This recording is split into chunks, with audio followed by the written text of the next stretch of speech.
If you have been trying to get into habit of reading books but could not take it to the next level, this video is for you. And if you are already a book reader, well, you can save up some time, space and money. Yes, that's right. With this little piece of gadget, not only you can speed up your reading skills, you can save up some space on your desk. The most important thing is that you can save up a good amount of money in the long run. So make sure to watch this video. It's definitely going to help you get to the next level. So just to give you a brief background about an e-reader, what an e-reader is. An e-reader is basically an electronic device which is meant for reading e-books, PDF and text. So the main difference between an e-reader and a normal tablet or a laptop is the display. It is made in such a way that it's quite comfortable to the eye. It does not strain the eye. Let's talk about Kindle. Starting with packaging, the 10th generation Kindle comes in sleek packaging. In the box you get Kindle e-reader and a USB to charging cable.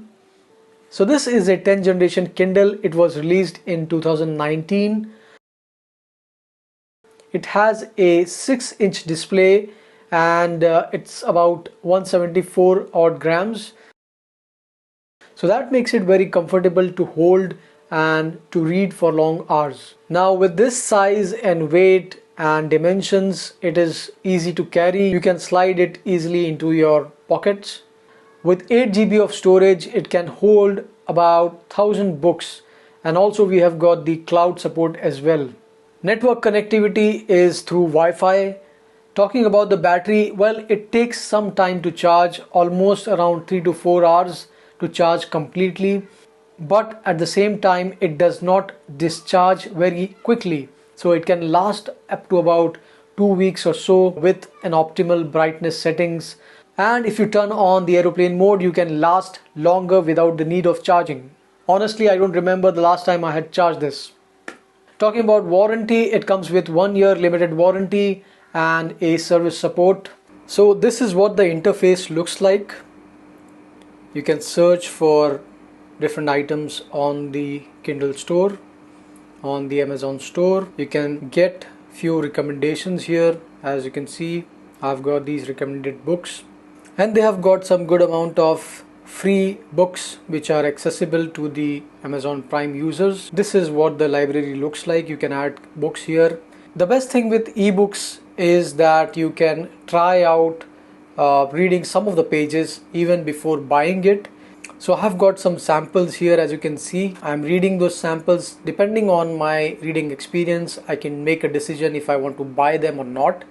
That's one good thing with ebooks, that you can try out with samples before even buying them. So this is pretty much what the interface is. They have got home, library, it's all accessible here, and then you can do shopping. There's a cart here, so you can add books here and you can purchase from the Kindle app itself. Now going back to the settings here, let's check out some of the top navigation stuff. So as you can see, there is an airplane mode. One good thing about airplane mode is that it reduces your battery consumption, so the device could last longer if you are running it on the airplane mode. Then you have got sync, where you can sync up your device settings with the Amazon cloud. Let's check out what the setting looks like. So first we have got the user account. It gives all the details about the user. Then we have got the wireless part, where you can connect to a wireless network. This is the device options. This has got many other features as well. You can display cover if you want. While you keep your device on standby, this is going to show you a display cover like this. So I have put this device on my standby mode, and as you can see, I'm reading this particular book, so it's showing me the cover. Now just to wake it up, the device info shows all the details about your device, such as memory, the IP address, MAC address, and all the system information. Then we have got passcode. If you want to protect the content of your Kindle device, you can set up a passcode Then we have got usual stuff. Let's look at the advanced option. Obviously you can set the time of your device, and we have got this nice feature called Whisper Sync for books. Now what this does is that it uses data from the device to keep all the Kindle apps in sync. So for example, if you have got a Kindle app on your phone, it would keep that app updated with whatever changes you are making here. So for example, there is a book where I have added an annotation or a note. Now that note will get automatically synced to the Kindle app, and I can see that on my other Kindle devices or any other devices as well. So this is a good feature here. Power saver mode helps you last longer with the battery. Now this power saving mode is really handy.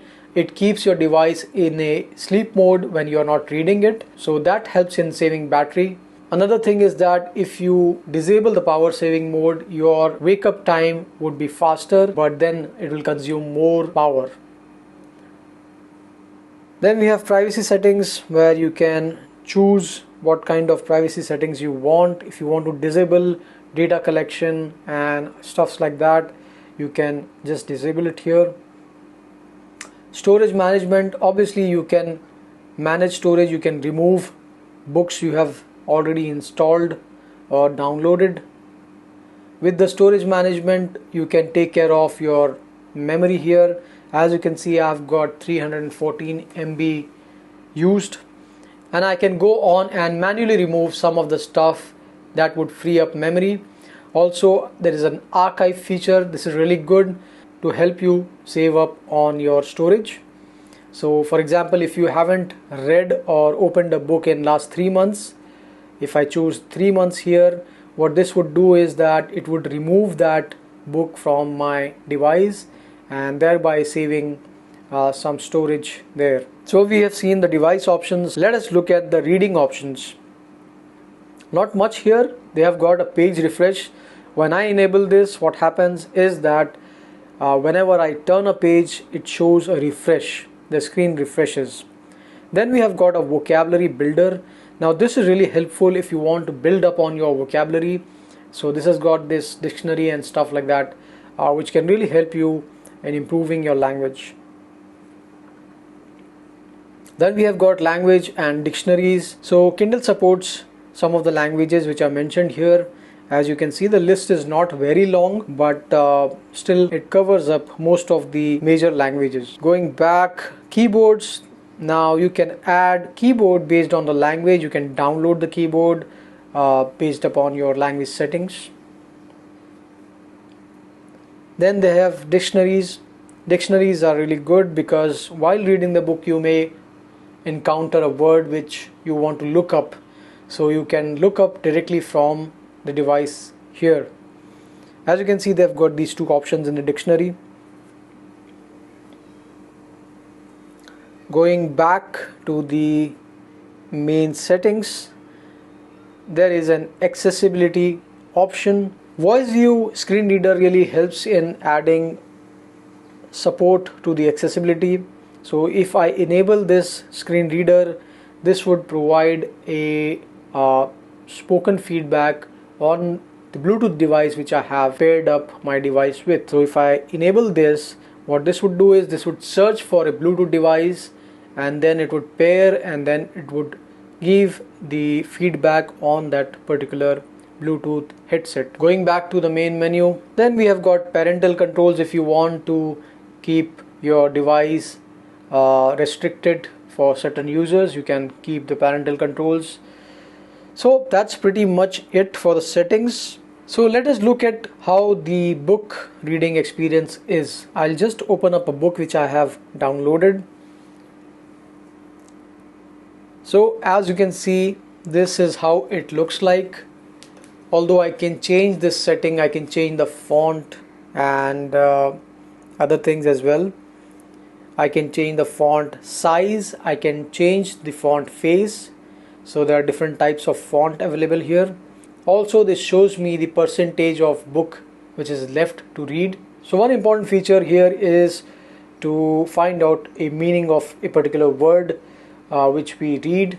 You don't have to go back to a dictionary or search online for the meaning. What you can do is just click here on the word. It opens up this kind of an interface. You can see the dictionary meaning of this word here. Also, you can find out some Wikipedia info on this.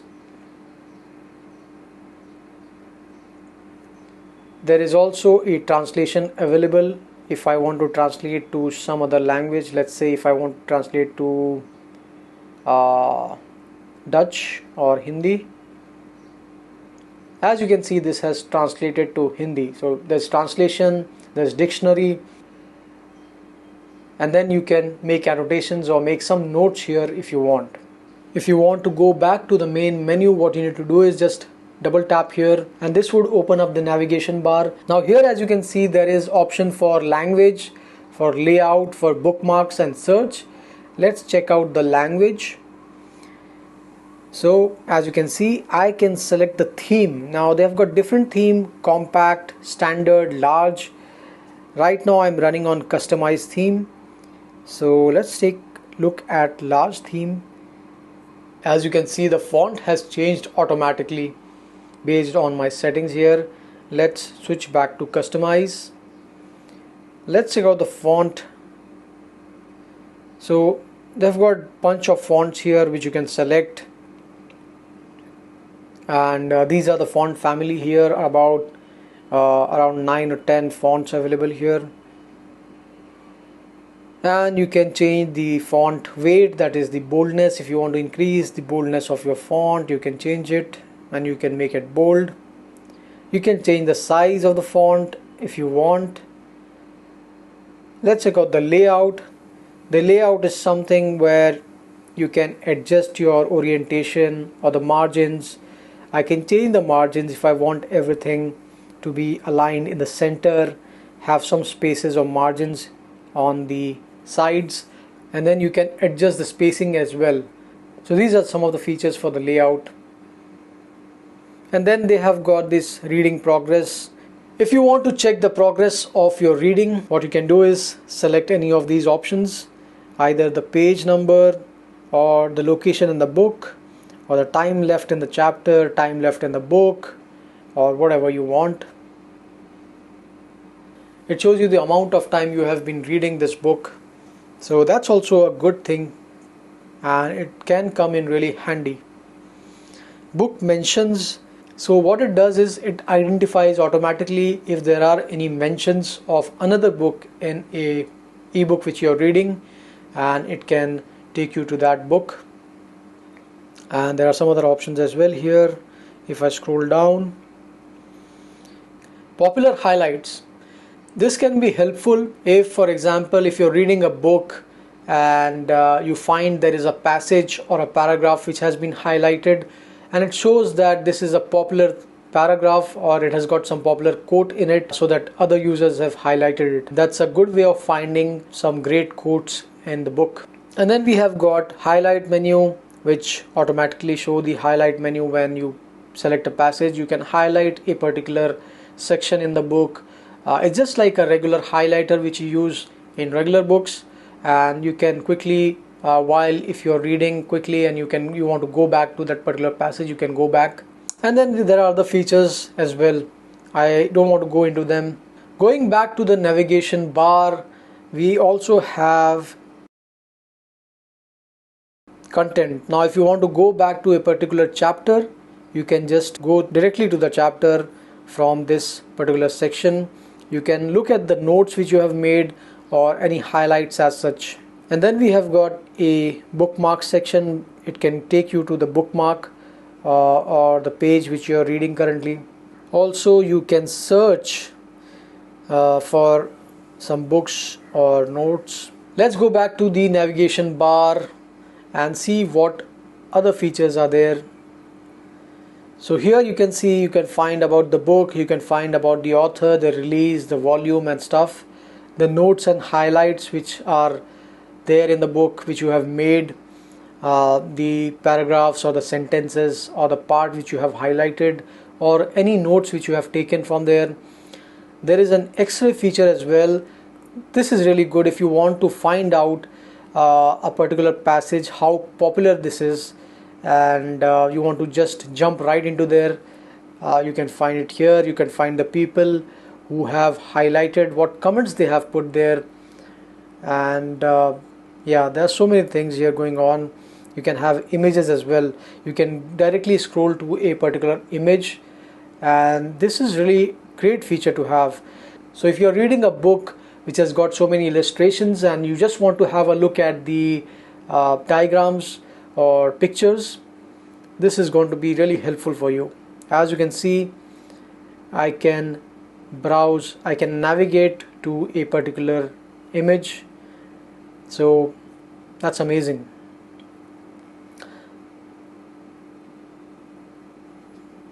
Going back to the menu, then we can navigate settings from here as well. Then you can sync to the furthest page read, and then you can share. Obviously you can share this book or the passage on email, or you want to send it to Goodreads, you can do that. I think that's pretty much it. You can see it shows date and time.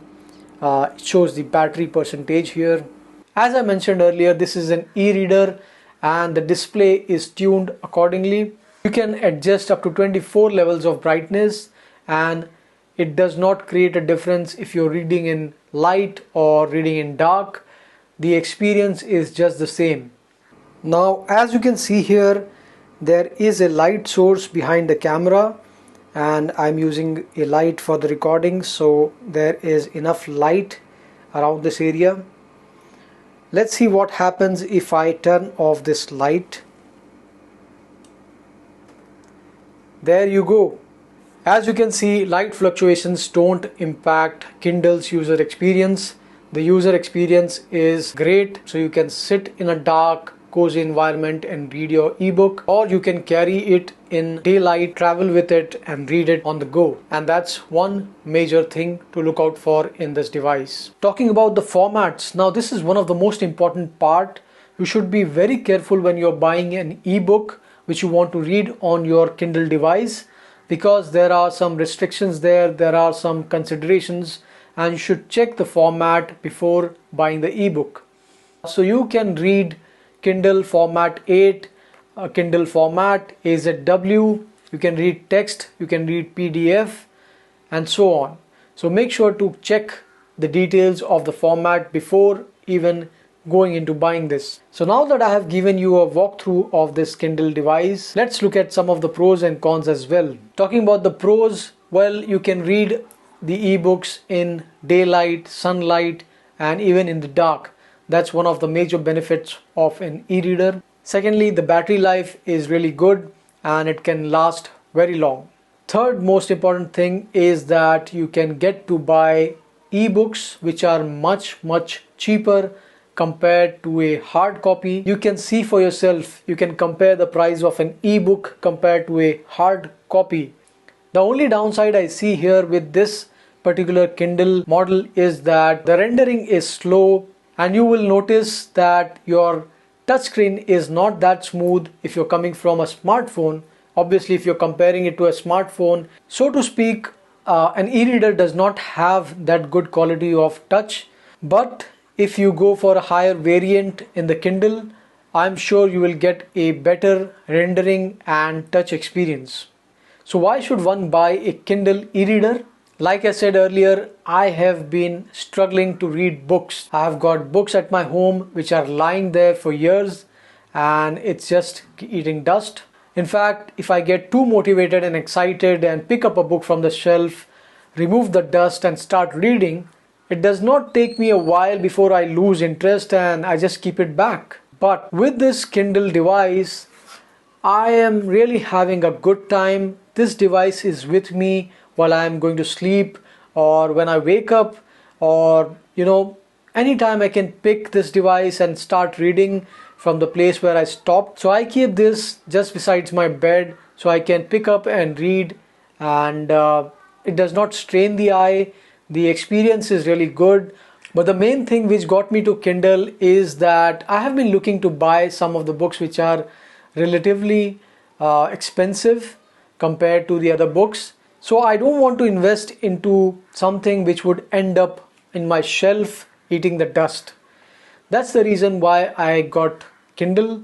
So with Kindle, there's portability. I can carry it, I can keep it anywhere, and it's comfortable to read.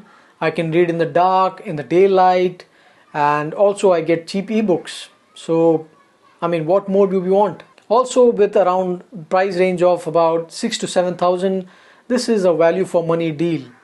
If you are not convinced yet, and I know what you're thinking, you must be thinking that, well, I can read books on the laptop, on the computer, or on my mobile phone. Well, I have been through all that, and it's not that comfortable and easy to read on a mobile phone. Even I have got a Kindle app on my phone, and it's not the same experience. It's all about the experience. Most importantly, it's about the habit. This device brings me closer to a habit which I have been struggling to form. I mean, why should I not go with this? Alright friends, I have covered up everything almost, and this was my quick review on the Kindle e-reader. I hope you have enjoyed it and you have found it worthy. If you have really enjoyed this video, make sure to subscribe to my channel, and if you are planning to buy a Kindle e-reader, make sure to leave your comments about your experience and your queries as well. Thank you for watching.